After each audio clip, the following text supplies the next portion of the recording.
నీ ఇంట కూర్చున్నప్పుడు, త్రోవ నడుచున్నప్పుడు, పండుకొన్నప్పుడును, లేచినప్పుడు వాటిని గూర్చి మాట్లాడవాలి. సూచనగా వాటిని నీ చేతికి కట్టుకొనవాలి. ఎందుకు చేతికి కట్టుకోవాలి? ఒకసారి మీరు ఆలోచించుకుని మీ ప్రామిస్ కి ఒక రింగ్ ని ప్రింట్ చేసి అతికించండి. ఏదో డిఫరెంట్ వైబ్రేషన్ వస్తుంది కదా గబక్కున. ఇది ఏంటంటే నీ ప్రమేయం లేకుండా నీళ్ళు రిజిస్టర్ అవటం, విశ్వసించకుండా విశ్వసించటం.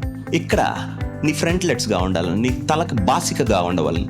ఇంట్లోకి వెళ్తున్నావు అనుకుందాం, యెహోవా నిన్ను దీవించాడని మళ్ళీ అక్కడ ఉండవాలను. సో నువ్వు ఎక్కడ వెళ్ళినా దేవుడు వాక్యాన్ని ఎలా పెడుతున్నాడు? అది నీ హృదయంలో, నీ నోటను, నీ కళ్ళెదుట, నీ చెయ్యెదుట, నీ తలకి బాసికగా, నీ తలుపు మీద. ఎందుకని అలా చేస్తున్నాడు? ఎక్కడున్నా నువ్వు దాని గురించి ఆలోచింపజేసి ఆ పరిధిలోనే ఉంచుతున్నాడు. ఎందుకంటే తను దగ్గర అవుతున్నాడు. మీ విడుదల చాలా సమీపం ఉందని నీ హృదయం దానికి దగ్గర అవుతే దేవుడు మీతో మాట్లాడతాడు. దాని విషయం దేవుడు పలానా ప్రామిస్ ఇచ్చాడు అని చెప్పి దాన్ని తీసుకొని వెళ్ళి మనం షెల్ఫ్ లో పెట్టాం అనుకుందాం, దేవుడు మనతో మాట్లాడలేడు. బైబిల్ని ముట్టుకోకుండా ప్రభువా ప్రార్థన వర్షిప్, ఓ హల్లెలూయా, ఆ టంగ్స్ అని నువ్వు ఎన్ని మాట్లాడినా దేవుడు నీకు క్లోజ్ కాలేడు. You will never grow. దేవుడు వాక్యములో, అందులో, దానిలో ఎండ్యూరెన్స్లో, దాన్ని నువ్వు ఎంత దానికి దగ్గరగా సమీపించావు, బతికావు అనే దానిలో నీతో బతుకుతాడు. అటు నుంచి వస్తాడు నీకు విశ్వాసం ఇవ్వటానికి.